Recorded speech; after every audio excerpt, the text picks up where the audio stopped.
Саламатсыздарбы, урматтуу коллегалар. Бүгүн биз сиздер менен өтө бир орчундуу маселени карайлы деп атабыз. Караганда дагы бүгүн ушул сиздердин иштеген жумушуңарда өтө чоң бурулуш жасай турган маселени кароого биз мажбур болуп атабыз. Себеби дегенде ушул көптөгөн убактардан бери биздин мамлекетибиздин чек арасында болуп аткан коррупциялык элементтерге биз бир нече жолу сигналдарды берип токтотуу боюнча маселе козгогонбуз. Жетекчилерге да жеткизгенбиз. Бирок ошол коррупциялык схемалар дагы деле уланып атат. Уланганда да өтө ийгиликтүү болуп уланып кетти. Өзүңүзгө жакшы белгилүү болгондой, мамлекетибизде коррупцияга каршы күрөшүү боюнча мыйзамдардын өзгөрүүсүнүн негизинде 21 январдан 2025 жылдан баштап коррупциялык элементтерге, коррупциялык кылмыштарга болгон мыйзамдын татаалдыгы күчөгөн.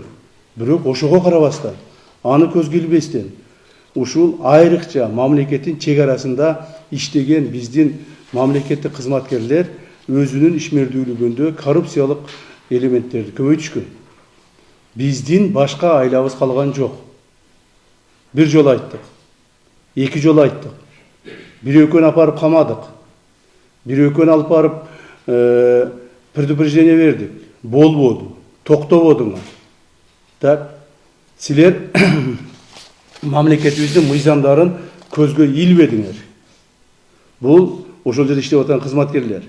Ал эми жетекчилер болсо, ошого жараша чара көрө албадыңар. Бул салык кызматы, транспорт министрлиги, чек ара кызматынын жетекчилиги жана айыл чарба министрлиги. Ошого жараша сиздер чара көрө албадыңыздар. Жетекчилерге карата болгон кандай чара көрүү боюнча мен урматтуу президентибиз менен сүйлөшөм, представлениени беребиз. А дальше президентибиз өз чечим кабыл алат. Ал эми бул жерде катышы болуп турган, ошол жерде иштеген мамлекеттик кызматкерлерди бүгүн баарыңарды камакка алабыз. Баарыңардын ишиңер боюнча толук 2 ай, 3 айдан бери жүргүзүлүп аткан биздин ыкчам наблюдениелерибиздин результаты чыкты. Силер кайсы маалда, кимден, канча акча алып аткансыңар, кандай груздарды өткүзүп аткансыңар, жана ошол груздардан канчадан акча алып кимдерге передавать этип аткансыңар, кайсыл М-банк менен, кайсыл электрондук кошелектер менен акчаларды алып аткансыңар, жана кимдин атынан каяк которуп аткансыңар, бардык схеманы биз алып чыктык. Эми мунун бардыгын тергөө кызматы иш алып барат. Бардыгын ошол кылынган кылмыштарды мыйзамдын алкагында, коррупцияга каршы күрөшүү мыйзамынын алкагында жүргүзөсүңөр, токтогон. Утуңузбу? Сиз азыр ушул Чүй облустук башкармалыкка же өзүңүздүн баягы тергөөчүлөрүңүз кошуп бересизби, же болбосо ишти өзүңүзгө аласызбы, штаб-квартирага, центральный аппаратка, аны өзүңүз чечиңиз. Бүгүндөн баштап ушул иштерди баарын жүргүзөсүңөр, ар бирин камакка аласыңар. Так, ар бирине катаал мыйзамдын чегинде коррупциялык элементтерге жасалганына жараша статьяларын коесуңар. Ар бири катаал мыйзамдын чегинде өзүнүн жазасын алыш керек. Уктуңузбу? Бирөөсү жазасы калбаш керек.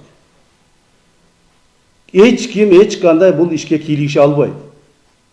Кийлигиштирбейсиңер. Мына мен турганда. Уктуңарбы? Мен эми ошол жерде иштеген сотрудниктердин бир сыйра фамилияларын айтып коеюн жана жасаган кылмыштарыңар боюнча справканы окуп берип коеюн. Бул справка орусча жазылган, бирок мен ойлойм бул жерде орусчаны баардыгына түшүнөсүңөр деген ойдомун. Информация в отношении коррупционной схемы на КПП Чалдавар автодорожный. В результате проведенного комплекса оперативно-розыскных мероприятий выявлена новая устойчивая коррупционная схема в зоне деятельности контрольно-пропускного пункта Чалдавар автодорожный Чуйской области, организованная путем предварительного совместного сговора должностных лиц контролирующих органов, куда были вовлечены сотрудники государственной налоговой службы, военнослужащие пограничной службы, сотрудники государственной инспекции по ветеринарной и фитосанитарной безопасности, а также работники государственной инспекции по весогабаритному контролю при Министерстве транспорта и коммуникации Кыргызской Республики. Так установлено, что в зоне деятельности КПП Чалдавар автодорожный должностные лица, налоговые службы, пограничные службы, Минтранса и Минсельхоза в сговоре с отдельными так называемыми толкачами создали коррупционную схему по незаконному импорту, контрабанде товаров из стран участниц ЕАЭС с использованием фиктивных товарно-сопроводительных документов, в которых искажались фактические данные объема, данные объема и стоимости ввозимого товара в корыстных целях и личного материального обогащения. При этом, по результатам проведенного комплекса следственно-оперативных мероприятий в рамках возбужденного уголовного дела по признакам преступления, предусмотренных статьей 336 Уголовного кодекса Кыргызской Республики «Коррупция», установлено, что граждане Кыргызской Республики Джекченов Нуркалин Талантович, Шамилюлу Кудайберди, депутат местного кеңеша села Чалдабар, Тунтеев Канат Эсенкулович и гражданин Республики Узбекистан Тулашев Элиарбек Нематилляевич зарегистрировали компании ОСО ДТ Джорго и ОСО Радиант в целях осуществления незаконного импорта товаров из стран участниц ЕАЭС с поддельными документами, которые систематически передавали в виде взятки денежные средства сотрудникам указанных государственных органов посредством пополнения интернет-кошельков М-банка и в наличной форме для дальнейшего сокрытия контрабандного ввоза товаров Кыргызской Республики. 18 сентября 2025 года Джекченов и Этулашев по результатам следственно-оперативных мероприятий были задержаны, от которых получены неопровержимые доказательства имеющейся коррупционной схемы контрабанды товаров, в том числе систематического получения денежных средств со стороны должностных лиц, в том числе в отношении 7 сотрудников налоговой, 6 военнослужащих пограничной службы, 7 работников фитосанитарной службы Минсельхоза и 4 работников весогабаритного контроля Минтранса. Указанная коррупционная схема заключалась в том, что так называемые толкачи брали у фактических владельцев груза от 1500 до 200 тысяч долларов США за одну единицу большегрузного транспорта для ввоза товара по поддельным документами с фиктивными данными, используя свои фирмы ТД Джорго и Радиант. При этом размер незаконного вознаграждения между должностными лицами государственных органов варьируется от 5000 до 700 тысяч сомов. По полученным данным с пункта пропуска Чалдавар автодорожный, должностными лицами государственных органов ежедневно собирается до 80 тысяч сомов. Действием указанной коррупционной схемы бюджету республики нанесен многомиллиардный ущерб. Кроме того, поступают аналогичные сведения об имеющихся коррупционных фактах в зоне деятельности других контрольно-пропускных пунктах, таких как Акджол автодорожный и Ахтылек автодорожный на территории Чуйской области. Необходимо отметить, что выявленная коррупционная схема указывает на игнорирование принятого закона о противодействии коррупции, вступившего в силу 20 января 2025 года со стороны руководителей указанных государственных органов власти, слабый контроль за исполнением функциональных обязанностей сотрудников, отсутствие разъяснителей, профилактической, аналитической работы, направленной на искоренение коррупционных рисков своей деятельности, а также слабый подбор кадров при назначении на уязвимые участки работы. Уважаемые сотрудники, уважаемые коллеги, вам все понятно. Я очень надеюсь, что в этой информации,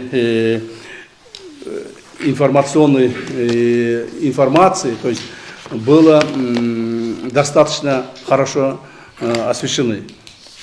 Кроме того, оперативникам 6-го главного управления Чуйской области совместно со следственными органами полностью проверит каждого сотрудника, работающего на КПП Чалдавар. Проверьте их дома, в каких домах они живут, сколько времени они работают на этих постах, с каких постов они переведены, в других постах сколько времени они работали, так?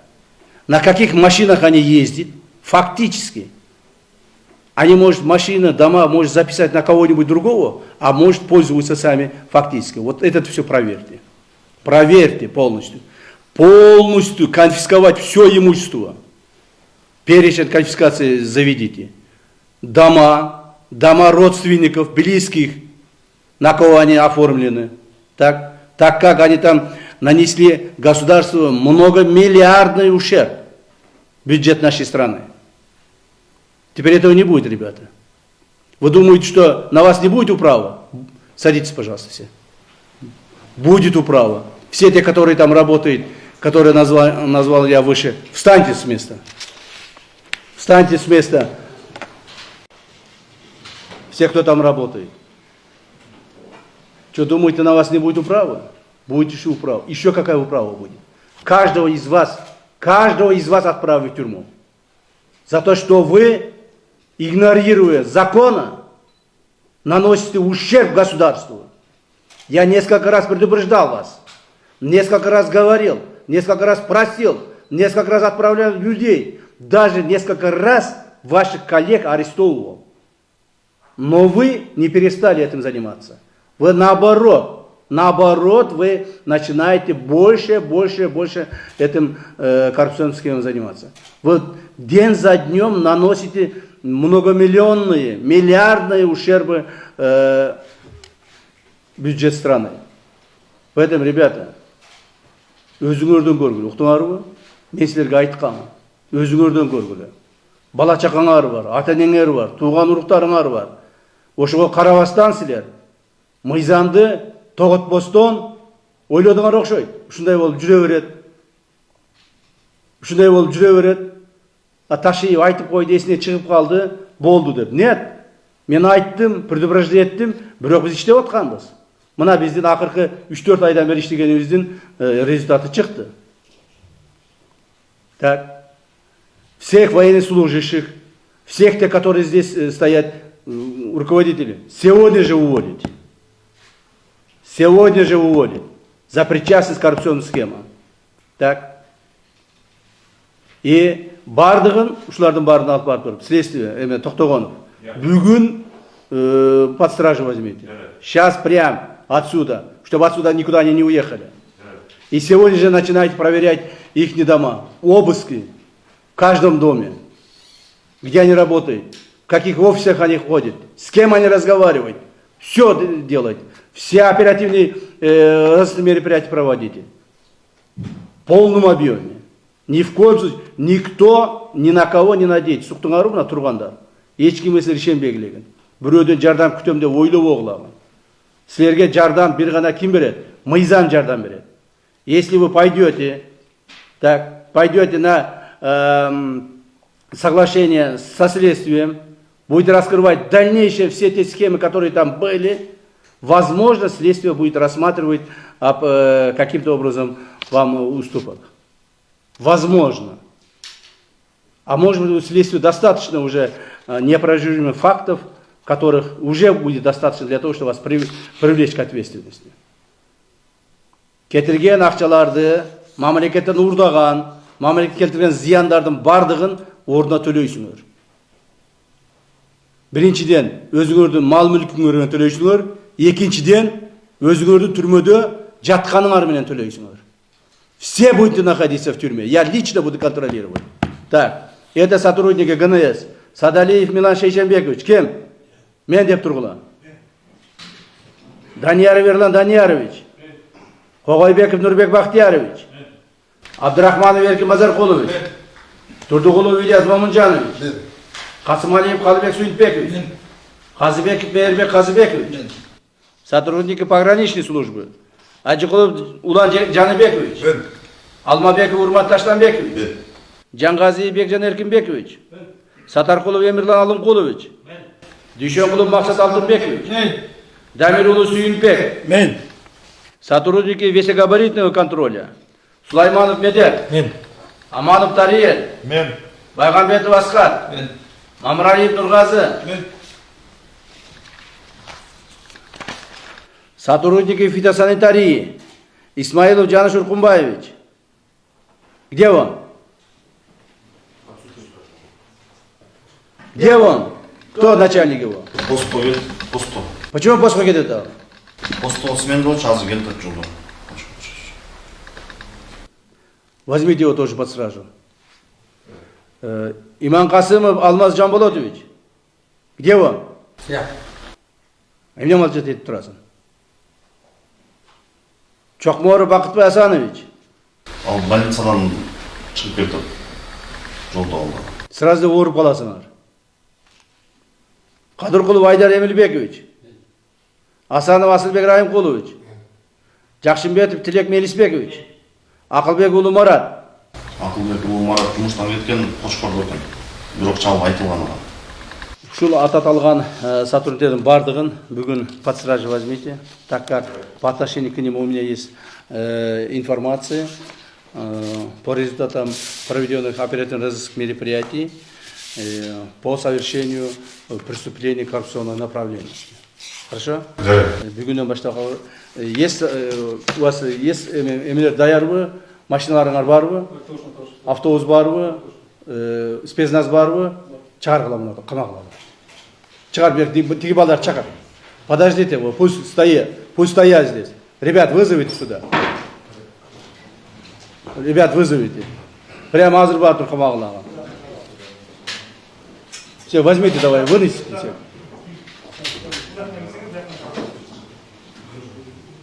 Карагыла, алып чыккыла, алып барып камагыла бар. Смотрите, некоторые среди вас күлүп чыгып кетип атасыңар. Смотрите, ребята, ваш смех превратится завтра в ваше горе. Урматтуу жетекчилер, көрүп атасыңар ситуацияны. Да? Канча жолу мен ушул боюнча силерге суранып айттым эле. Так? Канча жолу ушул боюнча мен силерге предупреждение бердим эле. Бирок силер азырга чекти эч кандай чара көрбөдүңүздөр. Чара көрбөдүңөр. Может быть, это вам выгодно? Может, руководителям это выгодно, чтобы там существовала такая коррупционная схема? Может, вам тоже припадает от этих сумм? А? Силерге деле может ошол акчаны алып келип берип аткандыр. Мүмкүн силерге ушулардын ошол жерде ушинтип коррупционный схема иштеп турганы силерге ыңгайлуу болуп аткандыр. Я. Алар ошол акчаларды топтоп күнү түнү менен. Может, силерге алып келип берип аткандыр. Биз бул жагын текшере элекпиз. Ачыгын айтайын. Биз бул жагын текшере элекпиз, бирок бул жагын дагы текшеребиз. Азыр ошол в ходе расследования данного уголовного дела, если будут какие-либо показания по отношению руководителей, кому-либо передавали деньги или финансовые средства, или какие-то моменты переводили, мы сразу будем взять под стражу вас. Имейте в виду. Токтогонов, вы поняли, да? Да. У меня не спрашивайте. Кого-то посадить или не посадить, не спрашивайте.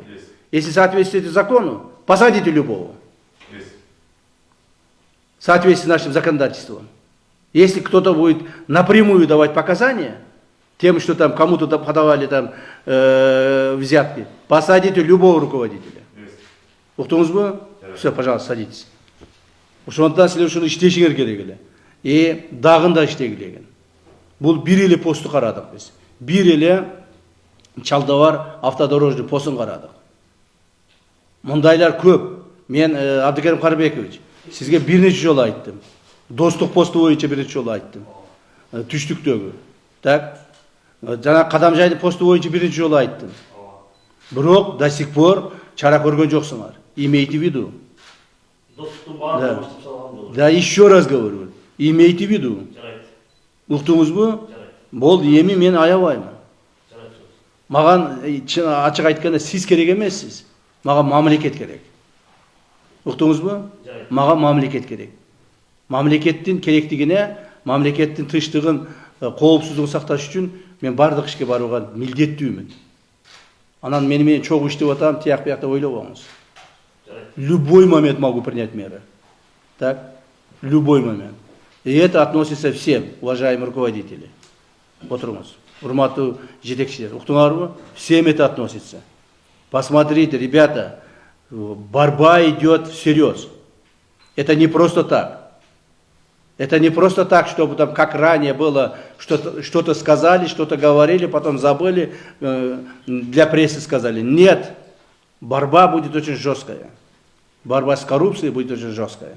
Несмотря ни на какие регалии, заслуги или каких-то там родственных или близких связей какие-либо руководителями. Бұл бойынша мен ойлаймын, бүгіннен баштап жұмышыңарды мындан арда улантасыңар. Эми азыр сөздү көбөйтпөйлү дагы жұмышка киргиле. Так, по Министерству транспорта. Абсата, сен бойынша да маалымат бар, айтып коеюн.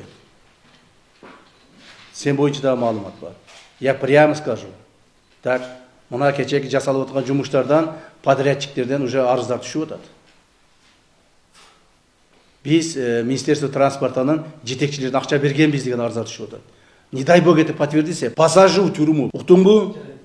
Сени мен ойлобогонуң, мени аяп коет экен деп. Эч кимди аябай маған баары бир азырчы. Если мен сени түрмөгө отургузсам, анда башка жетекчилер унчукпай спокойно иштеп калышат. Менде ушундай маалымат бар. Вот ачык айтып коеюн бул маалымат. Себеби ал маалымат мага ачык эле келип атат. Ошо отуруңуз. Сүйлөштүкпү? Андай болсо ишиңиздерге ийгилик.